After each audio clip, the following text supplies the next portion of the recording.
Just looking at the camera. All right, we're here with the pride of Lindenhurst, LoCascio. JoLo, what has happened this year? You know, toward the end of last year, you really began to take a leadership role, especially as shooting and scoring. And now, we'll forget about today's game. It was a strange game today. It was really, I think, a flat effort, basically, although you won easily.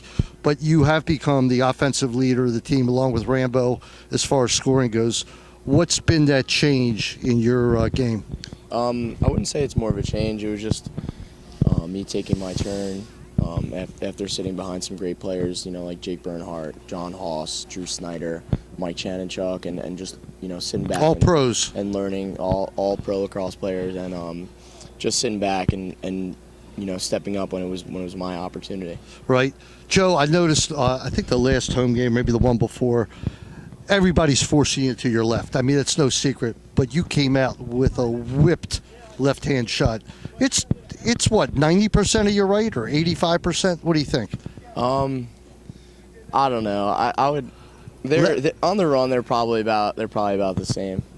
How much practice did you put in for all the youngsters out there over the years with that other hand? Plenty of time. When I first got to college, I really struggled when I first came my freshman year, just because I was a right-handed alley dodger, and you really have to stay after and hit the wall, and just when you're man enough to realize that you have a weakness, that's when you can be successful. And that's when you show up and realize that that's what you can do. JoLo, this is, you know what's at stake here. You've been here now. This is your senior year.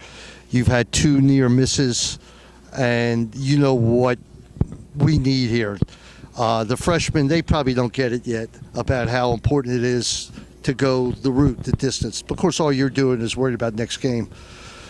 I didn't think that this team at the beginning of the year, I had my questions, okay, because you lost so many guys and so many great players.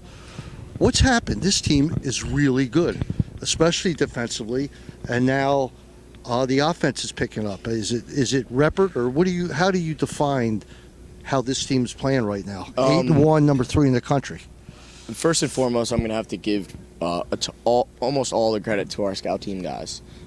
Every single day they show up and they're selfless enough to give us an unbelievable look. And that's a credit to their hard work. And that's something that, you know, Maryland has prided itself on is our depth and how those guys in practice are the ones that are getting us ready for the game. And again, you know, guys like Mike Gerhardt, Nico Amato, you can never replace them. Those are you know, some unbelievable players, but it's those guys. It's the next guy's opportunity. Isaiah Davis-Allen, you know, Matt Neufeld, Matty Dunn, Casey Iketo has been here for a while, and it just became their turn to step up. Not so much to replace them, but their opportunity to step up. Did you see, you know, Nico Amato, his reputation stands, okay? But did you see that Kyle Bernlohr, did you have a feeling that it would be almost not without missing a step as he came into the cage? Yeah, absolutely. You know, Kyle's in my recruiting class, and I was very happy, you know, to have him. I want to give him credit to me getting my left hand better, because he was the goalie that I was shooting on every day after practice. Sitting behind Nico for three years is not an easy thing to do, being Nico who he is. But yeah, I knew that it was just going to be a flawless transition from Nico to Kyle. So you got a lot left in this season. You know, you're certainly one of the leaders of the team, and you fit in that role well. I know you have to be excited going forward here for the next couple of months, hopefully culminating in a trip to Philadelphia. Yeah, I mean, it's my last go around, and you know, I've been going at it for a little while with some of my best friends, especially Charlie Raffa. He's been my teammate for the past 8 years of my life, going to high school with him. So when you have, you know, Charlie facing off, Kyle in the goal, a solid defense, and an offense that is steadily progressing, I think that once we hit on all cylinders, it's going to be really hard to stop us. Yeah, I agree with that. Now, what is your future going to be in the MLL? Do you feel like you'll play in that, or how do you feel? Yeah, absolutely. I feel that if you've been drafted, right? Yeah, I got drafted by the Florida Launch. Okay. I'm very excited by that.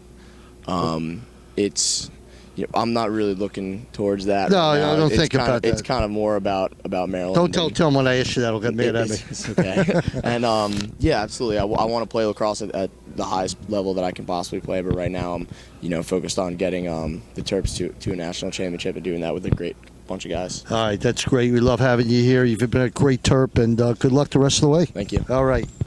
We hit Terminus!